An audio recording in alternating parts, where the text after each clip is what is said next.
Hi అండి, నా పేరు గిన్నెరా. ఈరోజు ఆలు బ్రెడ్ బోండా చేశానండి. చాలా బాగుంది. 3 రకాల చేశాను నేను. ఫస్ట్ ఆలు ముందు ఉడకబెట్టుకున్నానండి. తర్వాత ఉడికిన తర్వాత ఆయిల్ ఆ తొక్క తీసి స్మాష్ చేసుకున్న తర్వాత ఆయిల్ వేసుకున్నాను. ఆయిల్ వేసుకొని పచ్చిమిర్చి సన్నంగా కోసుకొని ఆవాలు, జీలకర్ర, ఉల్లిపాయలు అండ్ గ్రీన్ బటానీ వేసుకున్నాను. ఆ తర్వాత ఆలు వేసి మొత్తం అంతా బాగా స్మాష్ చేసుకున్నాను. ఉప్పు కారం కూడా దాంట్లోనే వేసేయాలండి. అయిన తర్వాత ఇంకా కర్రీ చల్లారైన తర్వాత ఉండలా చేసుకున్నానండి. ఉండలా చేసుకొని ఇంకా బ్రెడ్ శనగపిండి ముందు కలుపుకున్నానండి. వాము వేసుకొని ఉప్పు వేసుకొని వేడి నూనె వేసానండి. కలిపిన తర్వాత ఇంకా బ్రెడ్ స్వీట్ బ్రెడ్ తెచ్చుకోకూడదండి, నార్మల్ బ్రెడ్ తెచ్చుకోవాలి. స్వీట్ బ్రెడ్ అయితే స్వీట్ వస్తుంది, నార్మల్ బ్రెడ్ అయితేనే బాగుంటుంది.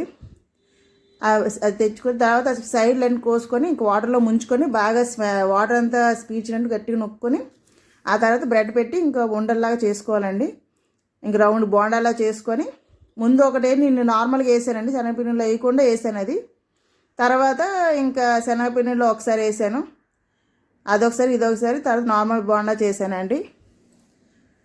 ఈ 3 రకాల్లో చేసుకున్నాను. చాలా బాగా వచ్చింది బోండాలు మాత్రం. ఒకవేళ మీకు ఈ రెసిపీ నచ్చితే ట్రై చేయండి అండ్ సబ్స్క్రైబ్ చేయండి ప్లీజ్. అవన్నీ తీసేసానండి. మొత్తం నార్మల్ ఇప్పుడు నార్మల్ బోండాలు వేస్తున్నాను. ఇప్పుడు బడ్డీలో అమ్ముతారు కదా అలాగా. అవి అయిపోయిన తర్వాత మీకు నచ్చిందండి ఈ రెసిపీ.